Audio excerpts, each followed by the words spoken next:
మన గ్రామంలో నాకు ఏ ఆలోచన వచ్చినా మీ అందరితో పాలు పంచుకుంటాను. నా స్వంత నిర్ణయాలు నేను తీసుకోను. గతంలో కూడా మన గ్రామంలో జరిగింది ఇదే.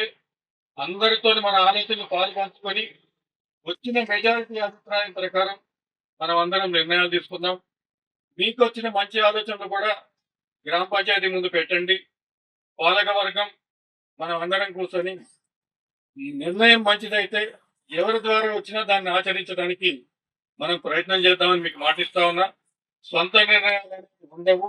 అసలు గ్రామ పంచాయతీ అంటేనే ఊరి ప్రజలందరి నిర్ణయమే పంచాయతీ అంటారు. ఒక సర్పంచ్ నిర్ణయం అనేది ఏమి ఉండదు. మన పంచాయతీలో కూడా సొంత నిర్ణయాలు, నిర్బంధ నిర్ణయాలు అనేవి ఏమి ఉండవని మీకు అందరికీ మాటిస్తా ఉన్నా. మీ అందరి సహకారం గతంలో 5 సంవత్సరాలు ఎట్లయితే ఇచ్చారో ఈ సంవత్సరం ఈ 5 సంవత్సరాలు కూడా నాకు మా సతీమణి అనిత గారికి సర్పంచ్గా సహకరించి, అలాగే మా పాలక వర్గానికి మీరందరూ సహకరించి మన గ్రామాన్ని ముందుకు తీసుకెళ్లే విధంగా మనం ముందుకు సాగుదామని కోరుకుంటూ, మా పాలక వర్గానికి, మీడియా మిత్రులకి, ఇక్కడ ఉన్న ప్రజలందరికీ మరొక్కసారి నా నమస్కారం తెలియజేసుకుంటూ, local to global news at your finger tips. మీ చేతిలో ఒక ఆయుధం.